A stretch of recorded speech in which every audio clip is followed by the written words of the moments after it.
Andrew, what do you got? White, male, late 30s, early 40s. Looks like there was a bit of a struggle and he was hit with a piece of scaffolding or something. Either that or the fall killed him. It's a pretty brutal attack. Who discovered the body? Security guard found it just after 7. Have you found the murder weapon yet, sir? Not yet, we're searching. Any ID? Wallet and driving licence. Clive Vardy, chartered accountant, 20 Askill Road. Wasn't short of a bob or two. Doesn't look like a mugging. His mother contacted us last night and reported him missing. So he lived at home? By the sound of it. And how long had he been missing? A couple of hours. Well, apparently it was a routine between them. Vardy rang home every evening before he left work to stop his mother from worrying. Except last night he never called.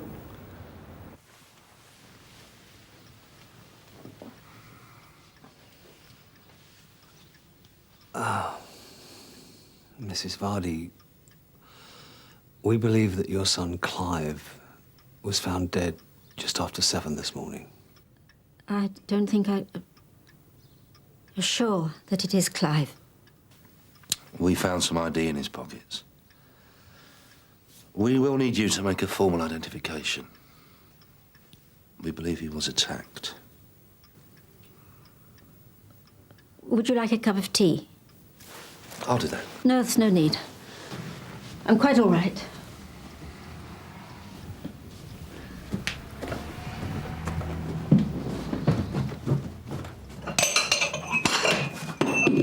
I'm sorry, I just...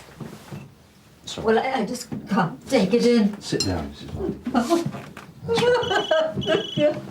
Lay it all out. Yeah? Yes, Gov. We're still with her. I just told her. Jim's making her a cup of tea now. It was just you and Clive who were living here. Since his father went 10 years ago. Had Clive ever been married? Oh, no, nothing like that. What about girlfriends? No. Well, what about friends? Someone he went drinking with? No, I don't think so. And what did he do in his spare time? We used to do things together. Sometimes we went to concerts, occasionally the theatre. And what about last night? Had you arranged anything? Oh, no, recently he's been working late, one night a week. Always Wednesdays. So really the only time that Clive ever went out was either to work or out with you? It probably sounds very old-fashioned to you, Mr. Beech. But I don't think either of us ever really like to get too involved with other people.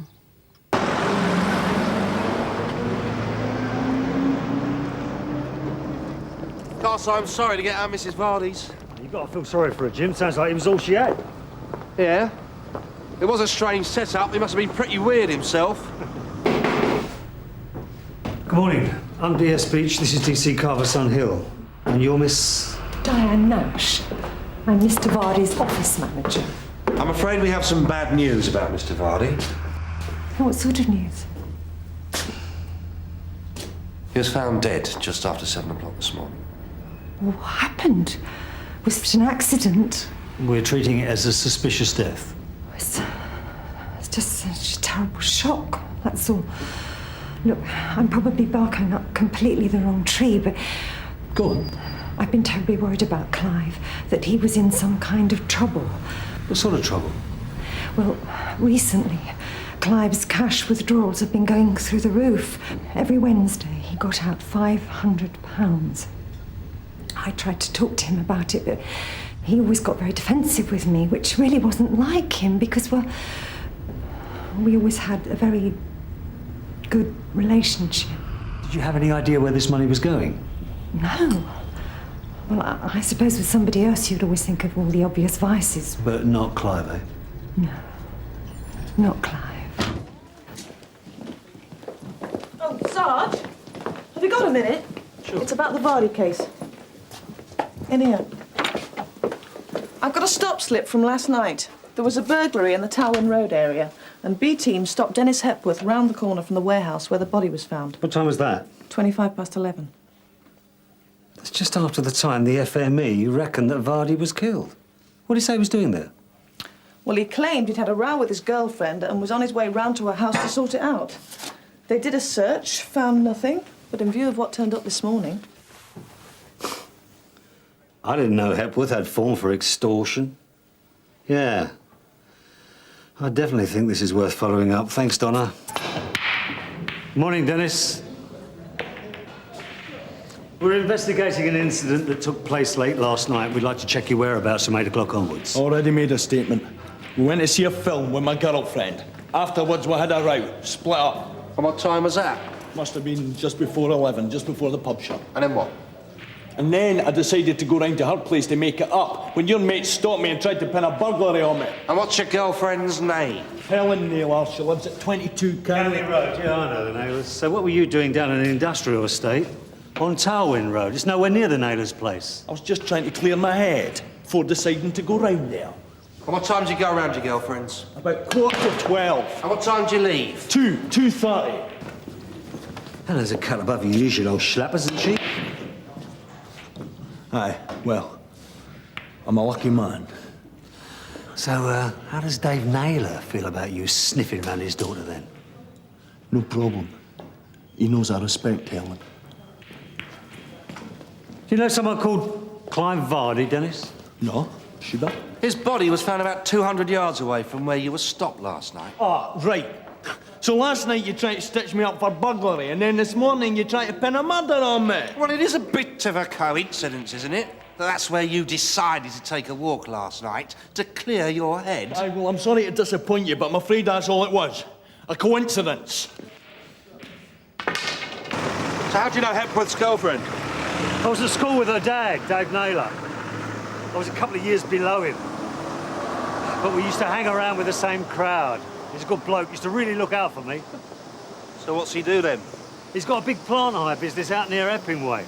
Went through a bit of a bad patch a few years ago when his old woman walked out and left him, and he was left to bring Helen up on his own.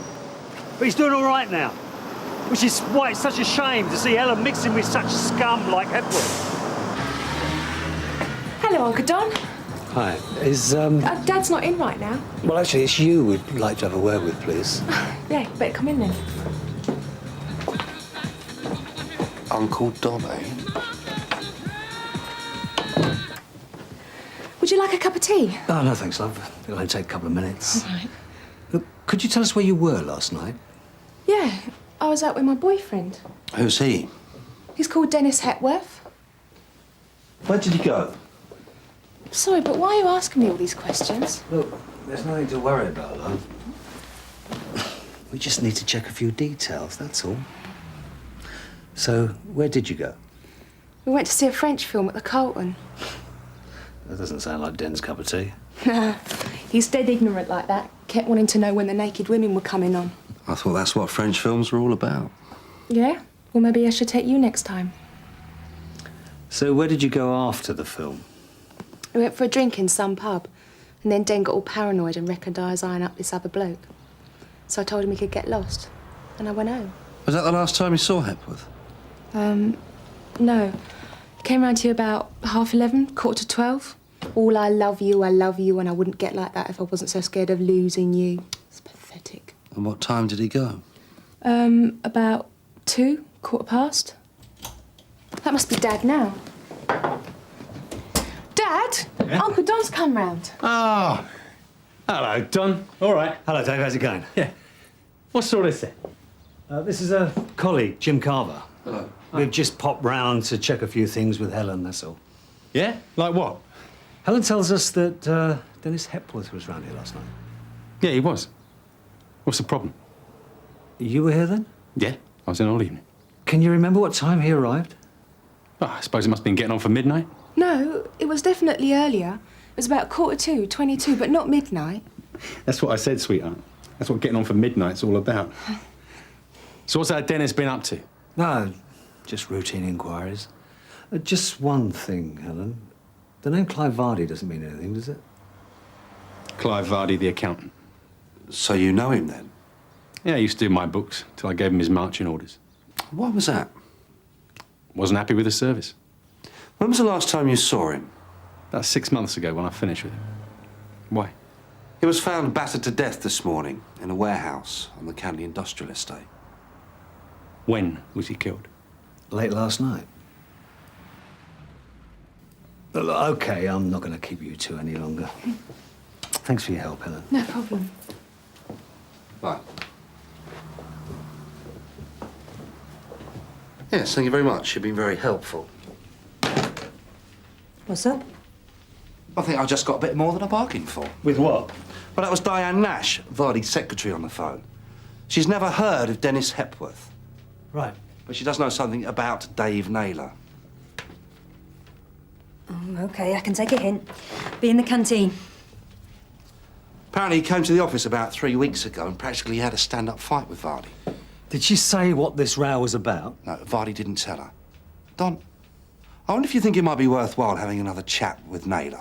What for? Well, there's a row for a start. Look, let's get one thing straight here, Jim. There is no reason whatsoever to think that Naylor has anything to do with Vardy's murder, right? I'm not saying there is.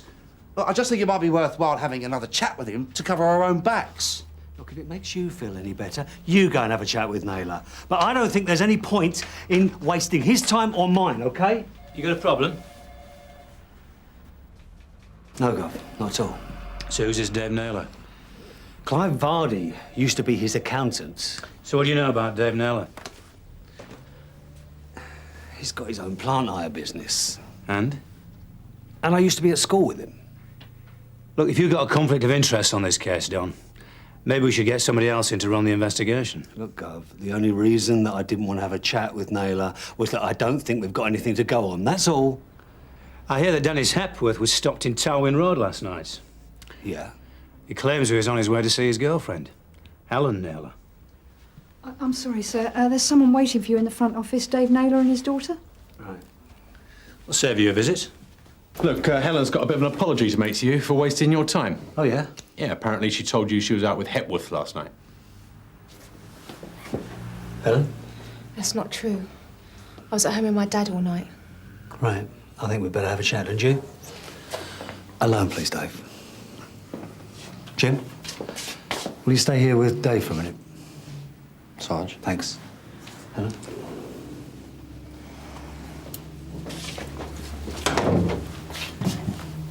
So why did you lie to us, Helen? I was scared. Scared? Of who? Well, Den, of course. You scared of Hepworth? Sounds to me more like you had him wrapped round your little finger. Some of the time.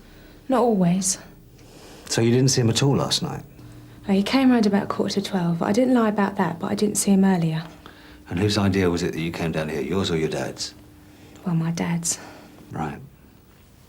Look, Helen, I'm going to be totally straight with you now. I'm getting a bit worried about your dad. Why? We just found out that he recently had a big row with Clive Vardy. But when we came round, he said he hadn't seen him for 6 months. So do you know what this row was about? Well, it might have been about me. In what way? Clive asked me out. I told him I weren't interested, but he just wouldn't take no for an answer. And you think your dad might have gone round to sort it out with Clive? Maybe. Oh, all done then? Dave, can we have a chat? Well, It'll only take a minute, and the sooner we get it sorted, the sooner you two can get out of here, OK? yeah, all right. Jim. Oh, sorry. I thought you still wanted me to wait out here. Dave.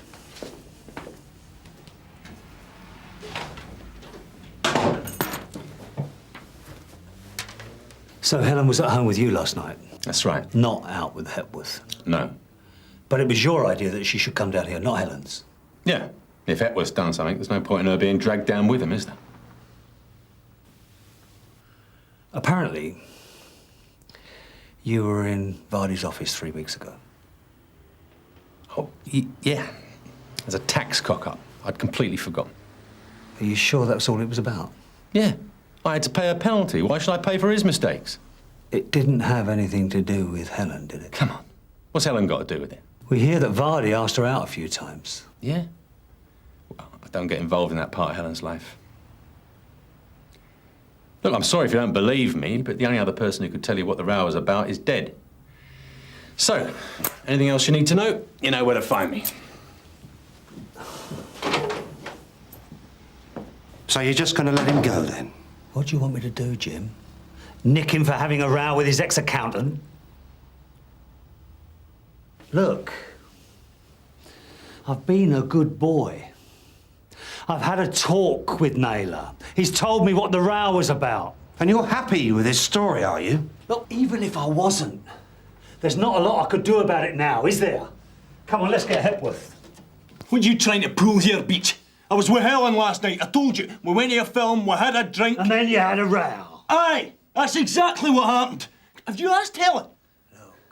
As far as we're aware, Dennis, she only agreed to stand by your story because she's scared of you. Helen was at home with her dad last night. What? What was she lying for? Mr. Hepworth stood up. I bet this was all her dad's idea. Did he put her up to this? Sit down, Dennis. Sit down!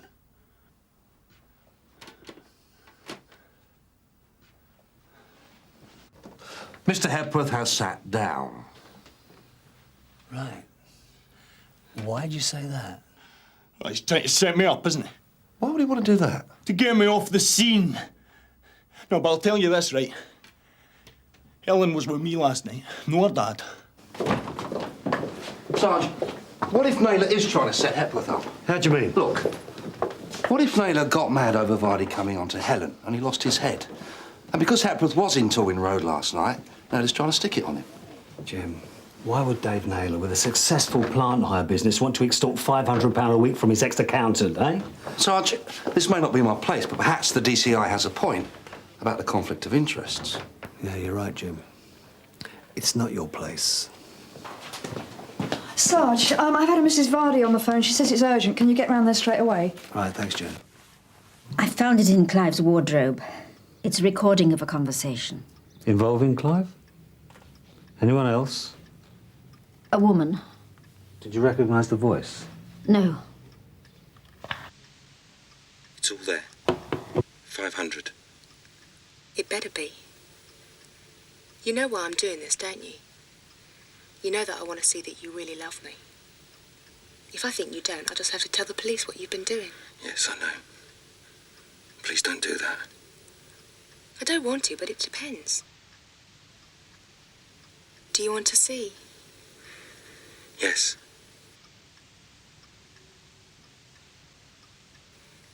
Remember, don't touch. Now, next week, 500 more. I never stopped Clive from having girlfriends, you know. He always said he wasn't interested. That little tart was blackmailing him, wasn't she? Do you know the woman? Girl? Yeah, we do. She's out. So when will she be back? I haven't got a clue. Dave, was Helen having a relationship with Vardy? Of course not. Only we've just turned up some evidence which suggests they knew each other pretty well. Oh, yeah? Yeah, a taped conversation between them. And he ain't talking about the weather. Oh. Which proves to me just what a sick and twisted bastard Clive Vardy really was. Now look, he met Helen once, right, at my New Year's party. And he became obsessed. He started sending her little presents. Boxes of underwear with notes saying, I hope these fit. So, your row with Vardy was about Helen, right? Yeah, it was. Look, Don, can I have a word with you on your own, eh? I'm sorry, mate. Under the circumstances... Can I have a word, yes or no?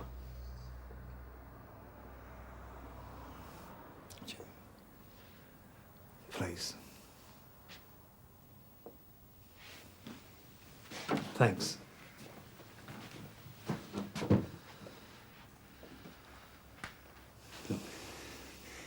Don, no matter what Hepworth's done or hasn't done, I want Helen kept right out of this, no matter what it takes. Did Helen go out with Hepworth last night, Dave? Yes, she did. But you made her go down to the station and withdraw her statement, right? What else could I do? You as good as told me that Hepworth was in the frame for Vardy's murder. Is Helen involved? She told me that Hepworth got nasty with her once about Vardy. He accused her of encouraging him. Look, Don, is there any way you can keep her out of it? Sorry, mate. It's out of my hands. What is this? You're scared of losing your pension? Listen, my governor wanted me off this case. But I thought at least if I was involved, there'd be a chance of keeping you two out of it. I've done my best. Well, I'm afraid that's just not good enough. I'm your mate, Don, and I thought that meant something. Guess what I've just found out back? Says she's been there the entire afternoon. Helen Naylor, I'm arresting you. on suspicion of blackmail. You do not have to say anything, but it may harm your defence if you do not mention one blackmail? question. Blackmail of who? Something which you later rely on in court. Anything you do say may be given in evidence. I asked you a question. Blackmail of who? Clive Vardy. It's all on the tape. Helen. He asked me out, and when I said no, he kept buying me presents. Go on. Well, it was like pervy, you know, follow me round all the time. So anyway, I asked him how much the presents had set him back, and he said he'd spent $5,000. So I said he was lying. And then he got all slimy and said he was going to tell me a secret. What was that? That he'd been fiddling clients' money to buy me presents, to prove that there wasn't anything he wouldn't do for me. So I said, OK, I won't tell anyone, but you've got to start paying me. And I just said £500 a week to see if he'd do it, that's all. I can give it back. I've only spent about £200. I've still got most of it. Why did you do it? I don't know.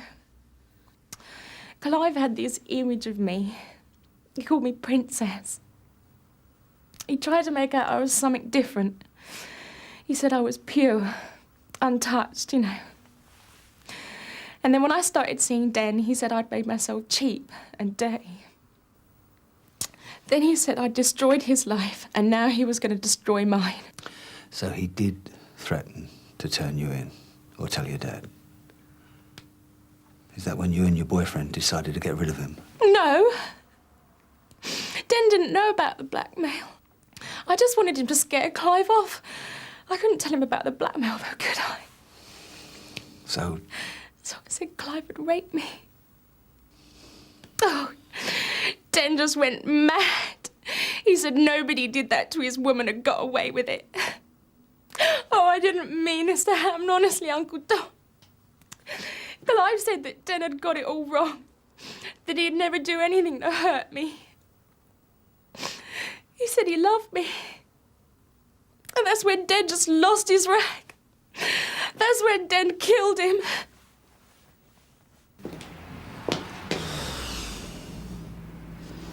Dave? What's happening with Helen? We're going to be charging her. What with? Blackmail and being an accessory to murder. Look, she asked if you'd bring her a change of clothing in because she'll be staying in custody. Can I see her? Yeah, of course you can. Come on. Kevin?